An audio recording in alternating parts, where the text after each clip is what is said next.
This channel does not promote any violent, harmful, or illegal activities. All content provided by this channel is meant for an educational purpose only. তিলোত্তমার হয়ে বিচারছে বাংলা জুড়ে প্রতিবাদ।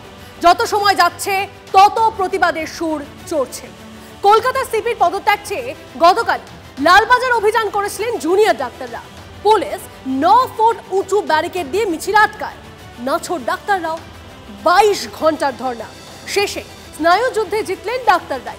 প্রতীকী শিরদাঁড়া নিয়ে লালবাজারের ডাক্তারদের প্রতিনিধি দল। Fair and bright night and day cream, ত্বক থাকবে ব্রাইট সারাদিন, পলিউশন ফ্রি, ঠিক যেন রাতের ফোঁটা সাদা ফুল। সারাদিন হ্যাপি ব্রাইট স্কিন। ডাক্তাররা দেখালে শিরদাঁড়া সোজা থাকলে তালা খোলানো যায়, শিকল খোলানো যায়, সরানো যায় লৌহ কপাট।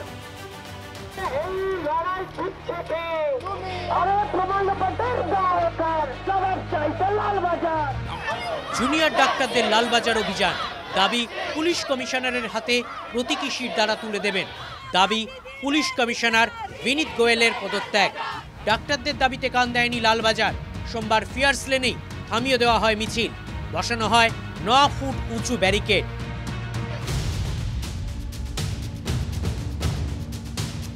ব্যারিকেডে শিকল ঝুলিয়ে লাগিয়ে দেওয়া হয় তালা।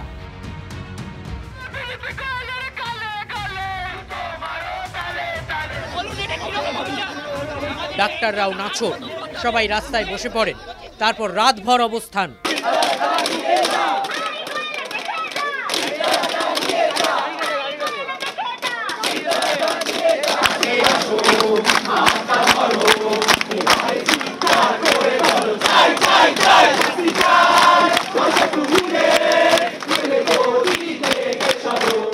দফায় দফায় পুলিশ কর্তারা যান চিকিৎসকদের সঙ্গে কথা বলতে।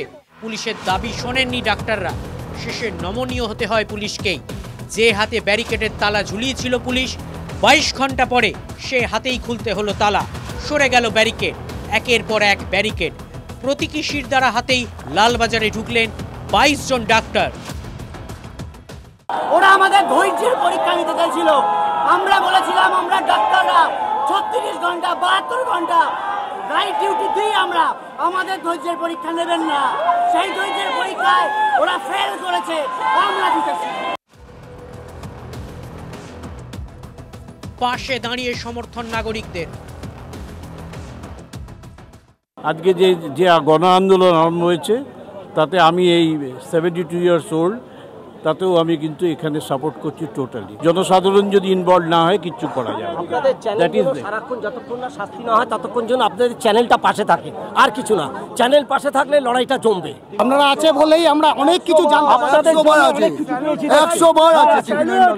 Salute, hats off to them. অসংখ্য ধন্যবাদ এটার জন্য যে আজকে সেই সুযোগ পেয়েছে ডাক্তাররা। যার মায়ের গেছে সে তো পাবে না, সে আর কোনোদিনই তার মেয়েকে পাবে না, কিন্তু এত লোক যে আজকে এসছে এর জন্য অসংখ্য ধন্যবাদ। এটা শেষ যেন না হয়, এটা জাস্টিস চাই সবারই, আরজিকরের এটার যেন জাস্টিস চাই।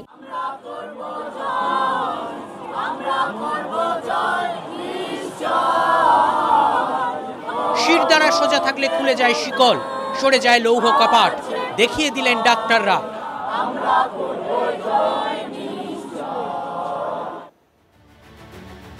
এদিকে আরজিকরে যে হামলা হয়েছিল সেই হামলায় গোয়েন্দা ব্যর্থতা মেনে নিয়েছেন সিপি আরো একবার।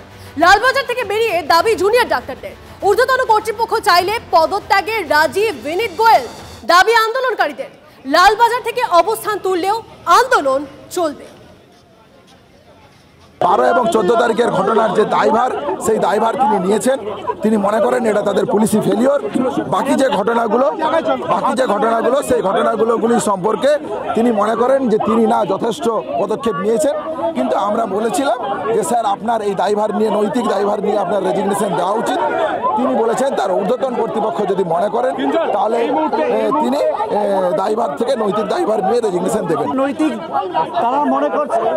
তিনি মনে করছেন যে আমাদের যে দাবি উনি কোনো সদুত্তর তিনি দিতে পারেননি এবং স্পষ্টতই আমরা অত্যন্ত হতাশ। কিন্তু আমরা যে কাল থেকে অবস্থান করছিলাম একটা ডেপুটেশন দেওয়ার জন্য, তারই পদত্যাগের জন্য তাকে ডেপুটেশন দেওয়া, সেটা তিনি গ্রহণ করেছেন এবং তিনি বলেছেন যদি হায়ার কর্তৃপক্ষ মনে করে তাহলে তিনি খুশি মুখে পদত্যাগ করে নেবেন। অবস্থান বিক্ষোভ আমরা যেটা করছিলাম সেটা তুলে দেবো, কিন্তু ধর্ণা মঞ্চে আমরা ফিরে গিয়ে থেকে নিজের নিজের কলেজে যে ধর্ণা মঞ্চ চলছিল সেই অনুযায়ী আমরা আন্দোলন চালাবো।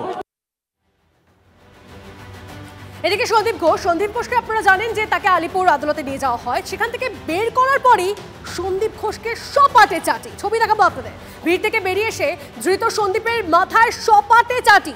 সন্দীপ ঘোষ সহ 4 জনকে আদালতে নিয়ে যাওয়ার সময় চোর চোর স্লোগান সাধারণ মানুষের আমরা মার্ক করে দেখাচ্ছি, দেখুন ছবিটা।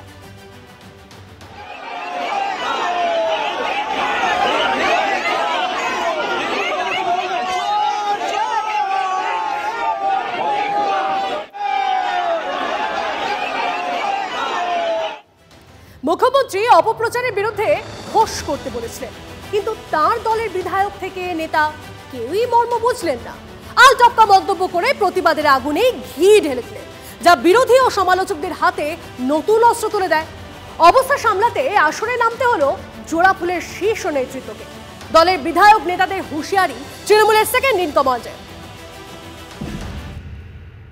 যারা কর্মবিরতি করছেন শাসক দলের বিরুদ্ধে বা বলছেন, তারা সরকারি বেতনটা নিচ্ছেন তো না নিচ্ছেন না? মানে আমার প্রশ্ন, বোনাস টোনাস যে হয় তো সরকারি, সেটা নেবেন তো না নেবেন না? সিপিআইএম সায়ন সুজনরা ঘুরে বেড়ায়, তার একটাই কারণ, বদল হয়েছিল, বদলা হয়নি। আজকে 2024-এ দাঁড়িয়ে আমরা এখান থেকে বলছি, বদল তো 2011-তে হয়েছিল, 2024-এ বদলাও হবে, হবে তো?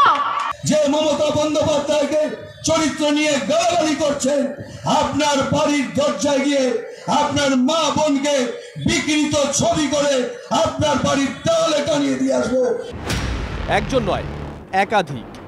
গোটা রাজ্য যখন প্রতিবাদে উত্তাল, তখন ফোঁস করতে চেয়েছিলেন ওরাও, কিন্তু সেই ফোঁস যে বুমেরাং হয়ে ফিরে আসতে পারে সেটা বোধহয় বুঝে উঠতে পারেননি কেউই। হয়তোবা চেয়েছিলেন দলের কাছে গুড বুকে আসতে, কিন্তু সেটাই যেন কাল হলো। সোমবার রাতে তৃণমূলের সর্বভারতীয় সাধারণ সম্পাদক অভিষেক বন্দ্যোপাধ্যায় সোশ্যাল মিডিয়ায় দিলেন কড়া পোস্ট। জনপ্রতিনিধিদের আরও নম্র ও সহানুভূতিশীল হতে হবে। চিকিৎসা জগতের কারো বিরুদ্ধে কুকথা নয়, নাগরিক সমাজের বিরুদ্ধে কোনো খারাপ কথা নয়। প্রতিবাদ ও মত প্রকাশের অধিকার প্রত্যেকের আছে। এটাই বিজেপি শাসিত অন্যান্য রাজ্যের সঙ্গে বাংলার তফাৎ। অভিষেকের এই কড়া বার্তার আগেই অশোকনগরে অতীশ সরকারকে সাসপেন্ড করেছে তৃণমূল কংগ্রেস। দলের নেতার বক্তব্য সামনে আসতে সোশ্যাল মিডিয়া বার্তা দিয়ে ক্ষমা চাইলেন কাঞ্চন মল্লিক। আমি যা বলে ফেলেছি তার জন্য আমি সমস্ত ডাক্তারবাবুদের কাছে মাথা পেতে স্বীকার করেছি, হ্যাঁ আমার ভুল হয়েছে, আমি আপনাদের কাছে ক্ষমা প্রার্থী। কাঞ্চনের ক্ষমা প্রার্থনা আদৌ কি মন গলাতে পেরেছে? এতক্ষণ সময় লাগলো, এতক্ষণ ক্ষমা চাইতে সময় লাগলো, অনেক কিছু পারমুটেশন কম্বিনেশন হলো নাকি, তারপরে মনে হলো যে না, এটা ক্ষমা চাওয়া ছাড়া আর কোনো উপায় নেই, তাই চাইলো ক্ষমা। এত ফুটেজ দেব না, এরকম ধরনের একজন ভুল যে করে ফেলে তাকে এত ফুটেজ দেব না। তোকে খুবই ভালোবাসতাম কাঞ্চন, কিন্তু খুবই আহত হয়েছি কাঞ্চন। কাঞ্চন ক্ষমা চেয়েছিলেন। অন্যদিকে তৃণমূল সূত্রে খবর, কড়া সতর্কবার্তা দেওয়া হয়েছে সোনারপুর দক্ষিণের বিধায়ক লাভলি মৈত্রকে। আপাতত তাকে মুখ বন্ধ রাখার নির্দেশ দেওয়া হয়েছে। দল হয়তো চেয়েছিল এক, কিন্তু হলো আরেক। রাজ্য জুড়ে প্রতিবাদের হাওয়ায় নেতা বিধায়কদের মন্তব্যে যে বেজায় বিপাকে শাসক দল, তাতে কোনো সন্দেহ নেই। Bureau report, TV9 Bangla. এই মুহূর্তে আপনাদের যে ছবিটি দেখাচ্ছি, জুনিয়র ডাক্তারদের ডেপুটেশন জমা দেওয়ার মুহূর্ত। আজ পুলিশ সুপারের সামনে প্রতীকী শিরদাঁড়া নিয়ে তারা যান সেখানে। পুলিশ সুপারকে তারা যখন ডেপুটেশন জমা দিচ্ছিলেন সেই সময়কার এক্সক্লুসিভ ছবি আপনাদের আমরা দেখাচ্ছি। আজ তারা পুলিশ কমিশনারের কাছে ডেপুটেশন জমা দিতে যান। জুনিয়র ডাক্তারদের ডেপুটেশন জমা দেওয়ার সময়কার ছবি।